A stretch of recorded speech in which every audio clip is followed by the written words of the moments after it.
La femme se réveilla et se retrouva suspendue au bord d'une falaise. Effrayée, elle cria à l'aide. Au-dessus d'elle se trouvait la falaise et en dessous la mer. Elle était suspendue en plein milieu. La branche était sur le point de céder. Heureusement, elle agrippa une pierre à temps. Elle commença alors à grimper, n'osant pas regarder en bas. Elle devait survivre pour le bébé qu'elle portait. Enfin, elle atteignit une corniche saillante. Ce n'est qu'alors qu'elle laissa échapper un souffle. Elle se dit de rester calme. Elle pensait que son mari et sa meilleure amie viendraient sûrement la secourir. Elle ignorait que c'était justement son mari et sa meilleure amie qui l'avaient droguée et jetée du haut de la falaise. Leur objectif était de s'emparer de l'entreprise et de récupérer son héritage. Ils ne s'attendaient pas à ce qu'elle survive. À ce moment-là, elle fut réveillée par la pluie. Affamée, elle but quelques gorgées d'eau de pluie. Elle se demanda si son mari et sa meilleure amie étaient également tombés de la falaise. Mais elle se rappela alors qu'elle avait marché entre les deux. À cette pensée, elle comprit instantanément la vérité. Elle réalisa que les deux personnes en qui elle avait le plus confiance avaient tenté de la tuer. Elle n'avait pas le temps de pleurer, car il y avait une sœur de 10 ans à la maison. Si son mari osait s'allier à la meilleure amie pour la tuer, alors sa sœur devait être en danger en ce moment même. De l'autre côté, l'homme et la meilleure amie emportèrent la tablette commémorative de la femme à la réunion du conseil. Il fit semblant de pleurer et prétendit que la présidente était décédée. La meilleure amie l'exhorta à se ressaisir.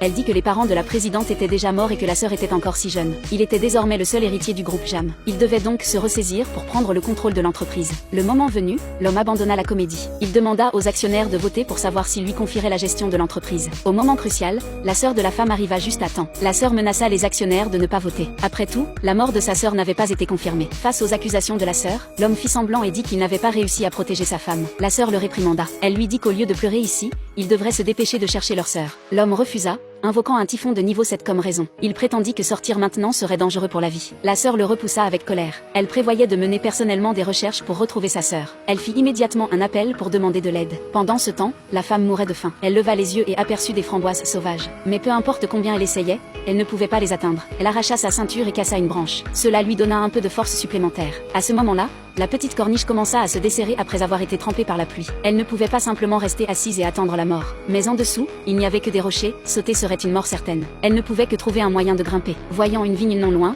elle se hâta de grimper vers elle. Ses mains étaient couvertes de sang et elle était presque incapable de tenir. Comme si cela ne suffisait pas, son ventre commença à lui faire mal. Pendant ce temps, l'homme surveillait chaque mouvement de la sœur à travers les caméras. La sœur croyait fermement qu'une femme aussi forte devait encore être en vie. Elle soupçonnait également l'implication de l'homme dans la disparition de sa sœur. La sœur hésitante continuait à les suspecter. L'homme décida de tuer également la sœur. Il la trouva donc et s'agenouilla. Il dit que sa précédente tentative d'empêcher le vote à la réunion des actionnaires avait d'autres raisons. Maintenant, il allait monter la montagne avec la sœur pour chercher sa femme. Ainsi, ils montèrent ensemble la montagne. La sœur ordonna à chacun de se séparer et d'élargir la recherche. L'homme fit signe à la meilleure amie de suivre l'assistante de la sœur et de gagner du temps. Ainsi, il aurait une chance de tuer la sœur. À ce moment-là, la femme était toujours suspendue à la falaise. Elle se reposa un instant puis continua à grimper. Elle leva les yeux et aperçut une grotte non loin. Cela lui donna un mince espoir. Elle continua à lutter, grimpant toujours plus haut. Elle remarqua que l'entrée de la grotte était au-dessus et sur le côté. Pensant à l'enfant dans son ventre,